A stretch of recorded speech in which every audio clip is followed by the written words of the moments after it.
And they say the attack is what?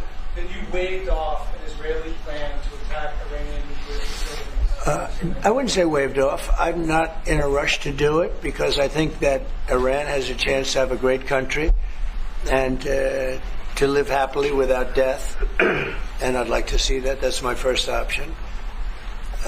If there's a second option, I think it would be very bad for Iran. And I think Iran is wanting to talk.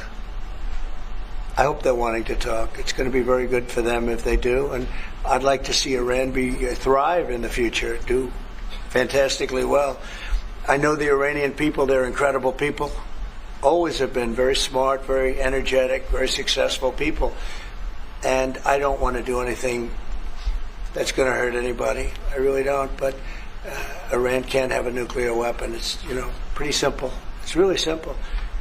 We're not looking to take their industry. We're not looking to take their land. All we're saying is you can't have a nuclear weapon. Right there, he lays it out very simply. They can't have a nuclear weapon. But I don't want to attack. I want to live happily without death. The certain hardcore elements of the neocons went absolutely nuts today. They were also not happy about Jack and I, who are big supporters of Israel. But here's the reality. If you read the New York Times, and I haven't seen any counter to that, it's the arrogance of essentially Bibi forcing his way here twice, coming when President Trump dropped the Trump Gaza about a month ago. And it's fine to come over and update. That's what these bilats are. These people come in, and we cover it every day. Then to come back a couple of weeks later because he didn't spend enough time and force the issue. They're trying to force the issue. They're trying to say, hey, we have these battle plans, we're ready to go, and, we've knocked their air defenses out, and we have to go. And he came over and did it again.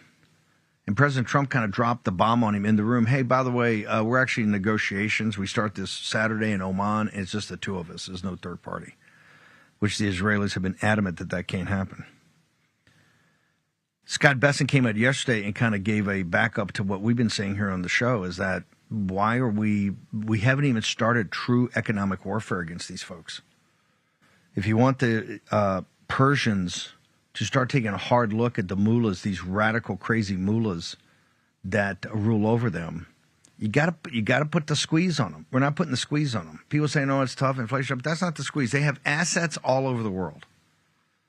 But get somebody in next week on this 1983. On the bombing itself, I believe they owe the families of the dead Marines $2 billion. I think there's a court judgment on that. I'll get to the details over the weekend. And we should just take that right away.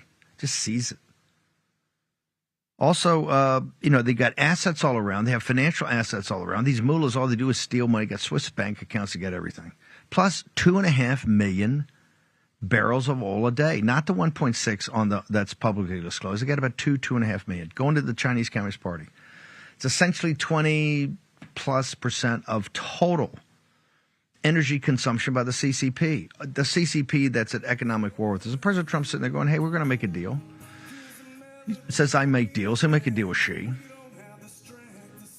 That's what this whole thing is, the reordering and the reorganization of commercial relationships and activity to bring high value-added manufacturing jobs back here to the United States of America, or have people pay for the privilege of selling your products here in the United States, this premium market. Pretty simple. His logic on the Persian nuclear program is very simple. Now, when you say they can't have it, Wickoff and people are using the V word for verification. These mullahs are so crazy and so untrustworthy. I think on this one, you need a Gaddafi type. We got to go in, not with the UN, we got to go in and take it apart brick by brick, right? And let's do a Carthaginian peace with them on this. We'll salt the earth around it, like we want to do at the FBI headquarters. Cash, if you're listening.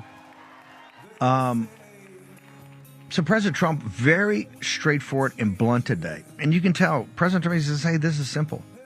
They're not going to get a nuclear weapon, and I don't want to go in and have death and destruction. And certainly, if you look at the article, come over and be pushed over and over again, and donors calling, it's not going to happen. There's so many other ways that we haven't even pursued. They're saying, oh, they're going to have a bomb next week. They're not going to have a bomb next week. You have to be serious about putting the screws right in their head. and you can do it if you're serious. But we're not going to get drawn in. The collateral damage. This ain't Iraq and it ain't Afghanistan. This is an ancient civilization. We're very proud, tough people. You go in there, and you're going to be in there for a decade, okay? And your sons and daughters are going to be there. And it ain't going to happen. Short break. We got a lot.